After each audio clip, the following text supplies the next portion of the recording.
ETF index mutual funds నేర్చుకుని stock మార్కెట్లో రాణించాలనుకుంటున్నారా? వెంటనే ఈ నెంబర్కి కాల్ చేయండి.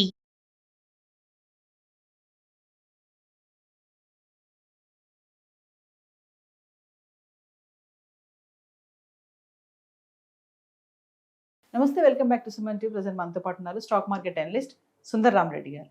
నమస్తే సార్. నమస్తే. సార్, ప్రజెంట్ మార్కెట్ చూసుకుంటే టూ మచ్ ఫ్లక్చువేట్ అవుతుంది, అప్ అండ్ డౌన్స్ కనబడుతున్నాయి కదా. మరి అప్పటి బుల్ మార్కెట్ని ఇప్పటి బుల్ మార్కెట్తో కంపేర్ చేసుకుంటే డిఫరెన్షియేషన్ ఏముందంటే? డెఫినెట్గా ఉందండి. బేసికల్గా ఎవ్రీ డెకేడ్లో కంటిన్యూస్గా బుల్ మార్కెట్స్ ఉండవండి. ఒక 2 to 5 years దాకా ఉంటాయి, మధ్యలో గ్యాప్ వస్తుంది మార్కెట్. 2-3 ప్రైస్ కరెక్షన్ కానీ టైం కరెక్షన్ కానీ జరుగుతూ ఉంటుంది, మళ్ళీ బీన్ అవుతుంది అనమాట. అట్లా ఇండియాలో the biggest bull market start అయింది 98 తర్వాత నుంచి అండి. అంతకుముందు మామూలుగా ఉంటాయి మార్కెట్స్. అండ్ 98 నుంచి 2000 కానీ చూసుకుంటే కనుక మార్కెట్ ఒక 479 డేస్లో 100% పెరిగింది. ఓకే, 100%. తర్వాత బిగ్గెస్ట్ బుల్ మార్కెట్ ఇండియన్ హిస్టరీలో అనుకుంటే మాత్రం 2003 నుంచి అండి. 2000లో వరల్డ్ మార్కెట్ మొత్తం బాగా క్రాష్ అయినాయి. 2001 సెటిల్ అయింది అనమాట. థర్డ్ నుంచి పోయినది. సో 2003 నుంచి అండ్ 2008 వరకు ద బిగ్గెస్ట్ బుల్ మార్కెట్ అనమాట ఇండియన్ హిస్టరీలోనే.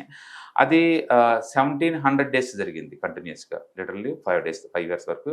అండ్ ఆ టైంలో 580% పెరిగింది, అంటే 5 times పెరిగింది. That is the biggest bull market. And ఆ టైంలో ఏం జరిగిందంటే రూపీ మామూలుగా అయితే ఇప్పుడు రూపీ డ్రాప్ అవుతుంది కదా, ఆ టైంలో రూపీ 49 రూపీస్ దగ్గర నుంచి 38కి అప్రిషియేట్ అయిపోయింది. ఇప్పటిలాగా డిప్రిషియేట్ అవ్వలేదు, అప్రిషియేట్ అయిపోయింది. అండ్ ఎఫ్ఐఎస్ మనీ బాగా ఫ్లడ్స్ లాగా వచ్చి పడ్డాయి ఇండియాకి. అండ్ అప్పట్లో కంపెనీ ఫండమెంటల్ బాగా ఇంప్రూవ్ అయిపోయింది. అండ్ ఆర్బీఐ వడ్డీ రేట్లు కూడా బిలో 6%కే ఉన్నాయి అనమాట. And GDP growth almost more than 80% record అయింది ఆ టైంలో. అంటే ఒక బుల్ మార్కెట్ కావాల్సిన లక్షణాలు పర్ఫెక్ట్గా ఉన్నాయి 2003 నుంచి 2008 వరకు కూడా.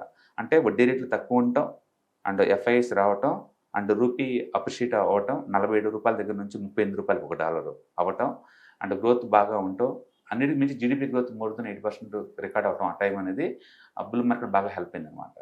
ఇప్పుడు తర్వాత మళ్ళీ 2009 నుంచి 2010 వరకు వచ్చింది బుల్ మార్కెట్.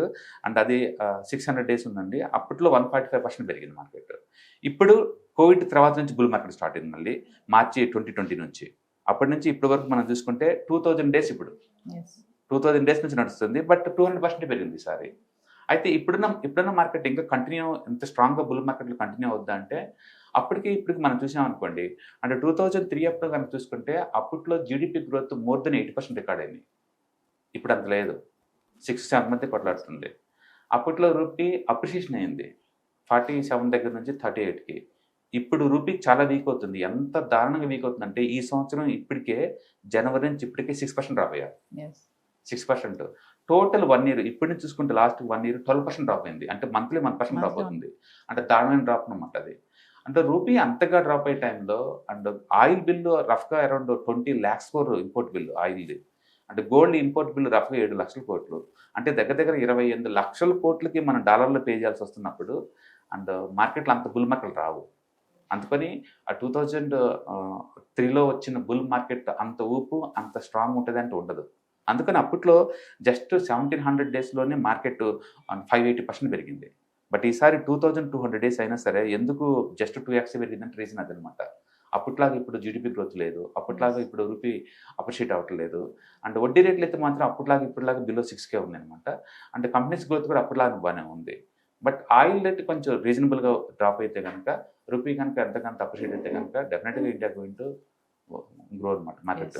అందుకని ఇంత ముందులాగా స్ట్రక్చరల్గా టూ మచ్ బుల్ మార్కెట్ రావు, వాలటిలిటీ మార్కెట్లో ఉంటాం అనమాట. టూ మచ్గా అప్ అండ్ డౌన్ అవుతూ ఉంటుంది. కాబట్టి అంత బుల్లిష్ మార్కెట్ ముందు చూడగలుగుతాం అంటే కష్టమే. అంటే మోరవర్ లాస్ట్ 2 years నుంచి మార్కెట్ చాలా, అంటే ఇండియాలో ప్రపంచం మొత్తానికి బుల్ మార్కెట్ కారణమైన ఏ స్టాక్స్ ఇండియాలో లేవు, ట్రెడిషనల్ సెక్టార్సే ఉన్నాయన్నమాట. దాంతో ఈసారి ఈ బుల్ మార్కెట్లో మనం పార్టిసిపేట్ చేయట్లేదు. అండ్ వరల్డ్ వైడ్గా ఏంటంటే chip manufacturing and A stocks ఉన్నాయి చోటల్లో మూవ్ అవుతూ ఉంది. అంతెందుకు లాస్ట్ 1 yearలో జపనీస్ మార్కెట్ ఆల్మోస్ట్ 30% పెరిగింది. 1 monthలో కొరియన్ మార్కెట్ 40% పెరిగింది ఈ మంత్లో. ఈ రోజు లైవ్లో కూడా 5% పెరుగుతుంది అది. అంటే ఎక్కడైతే ఏ స్టాక్స్ ఉంటాయో, artificial intelligence stocks, chip manufacturing stocks ఉంటాయో అక్కడ బాగా బుల్ మార్కెట్ రన్ అవుతుంది. అండ్ వేరే కంట్రీలు అంతగా పార్టిసిపేట్ చేయట్లేదు. సో ఇండియాకు ఉన్న డ్రాబ్యాక్ ఏంటంటే అవి లేవు అనమాట ఇండియాలో.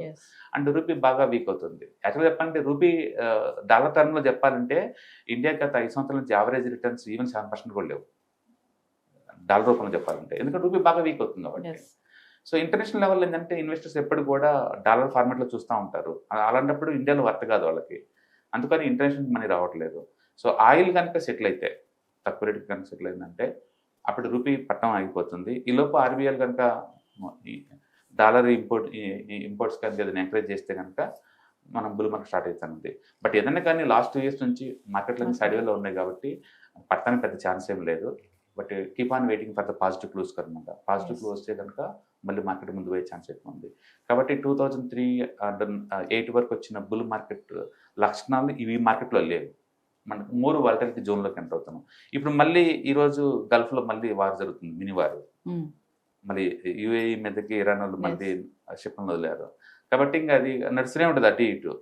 అందుకని మార్కెట్ రెస్పాండ్ అవుతుంది అంటే అవ్వదు, ఎందుకంటే ఒక వారికి ఒకసారి రెస్పాండ్ అవుతుంది. కాకపోతే మార్కెట్లో అన్సర్టనిటీ ఎక్కువ అవుతుంది. అందుకని మార్కెట్ ఎవ్రీడే గ్యాప్ డౌన్ అవుతుంది, ట్రై చేస్తుంది, గ్యాప్ డౌన్ అవుతుంది, ట్రై చేస్తుంది. ఇలాంటి స్ట్రక్చర్స్ ఫామ్ అవుతూ ఉన్నాయి. ఏదైనా కానీ ఇంతకుముందు మనం చూసిన బిగ్గెస్ట్ బుల్ మార్కెట్స్ ముందు రోజులు అంత ఈజీ కనెక్ట్ అవ్వచ్చు. అంటే ఫ్యూచర్లో ఈ వార్ లాగి రూపీ ఎంతకంత అప్రిషియేట్ అయ్యి and make in India theme గట్టిగా వస్తున్నప్పుడు చూసుకోవచ్చు. ఈసారి వింత ఏంటంటే ఒకవైపు government tax collections, GST collections కావచ్చు, లేకపోతే గవర్నమెంట్ ట్యాక్సేషన్ కావచ్చు, ఇవన్నీ కూడా చాలా పాజిటివ్గా ఉన్నాయి. ఇంకోవైపు ఏమో కంపెనీల దగ్గర నుంచి హైరింగ్ పెద్దగా లేదు అండ్ ఇంటర్నేషనల్ లెవెల్ అన్ని అన్సర్టనిటీ నడుస్తూ ఉందంట. రెండింటి మధ్య బ్యాలెన్స్లో మార్కెట్ మూవ్ అవుతూ ఉంది. కాబట్టి ఇది స్ట్రాంగ్ క్లూస్ కోసం వెయిట్ చేస్తూ ఉన్నాం. ఇప్పుడు ఎలక్షన్స్ అయిపోయినాయి కాబట్టి నెక్స్ట్ 10 monthsలో ఇంక ఎలాంటి ఎలక్షన్స్ లేవు ఇండియాలో. గవర్నమెంట్ ఏదైనా కనుక ఇనిషియేటివ్ తీసుకోవాలనుకుంటే this is the right time. అప్పుడు పుష్ చేస్తే వాళ్ళు ఏదన్నా రిఫార్మ్స్కి ఏదన్నా మార్కెట్ ముందు పోయే ఛాన్స్ ఎక్కువ. Thank you. Hello friends, financial freedom మీద వెబినార్ జరగబోతుంది. ఇది డైలీ 3 hours ఉంటుంది, 3 days ప్రోగ్రామ్. దీంట్లో మీకు ఫైనాన్షియల్ ఫ్రీడమ్ ఎలా సాధించవచ్చు via with ETFs, index funds, mutual funds ద్వారా డీటెయిల్ గా ప్రాక్టికల్ వేలో మీకు ఎక్స్ప్లెయిన్ చేయబడుతుంది. అండ్ దీంట్లో ఎనీ డౌట్స్ ఉన్నా సరే ఇమీడియట్ గా వెబినార్ లోనే ఎక్స్ప్లెనేషన్ చెప్తారు. అండ్ అలాగే మ్యూచువల్ ఫండ్స్ ఎగ్జామ్స్ ఎవరైనా రాద్దాం అనుకున్నా సరే, మ్యూచువల్ ఫండ్ డిస్ట్రిబ్యూటర్ గా మీరు సెటిల్ అవ్వాలన్నా సరే ఎలా చేయొచ్చు, వాటికి సంబంధించిన డీటెయిల్ ఎడ్యుకేషనల్ వివరాలు మొత్తం కూడా ఈ ప్రోగ్రామ్ లో డీటెయిల్ గా చెప్పబడుతుంది. కాబట్టి ఎవరైనా సరే ఈ వాలటిలిటీ ఉన్న ఈ స్టాక్ మార్కెట్ లో స్టేబుల్ గా ఉండి అండ్ మంచి returns via with ETFs, index funds, mutual fund ద్వారా ఎలా సంపాదించవచ్చు, ఎందుకు ఇవి ఇంపార్టెంట్, ఫైనాన్స్ ఫ్రీడమ్ కి ఎలా ఉపయోగపడతాయో ఇవన్నీ కూడా డీటెయిల్ గా ఎక్స్ప్లెయిన్ చేయబడుతుంది. కాబట్టి ఎవరైనా ఇంట్రెస్ట్ ఉన్న పార్టిసిపెంట్స్ అందరూ కూడా ఈ అవకాశాన్ని వినియోగించవలసిందిగా కోరుతున్నాను. Thank you.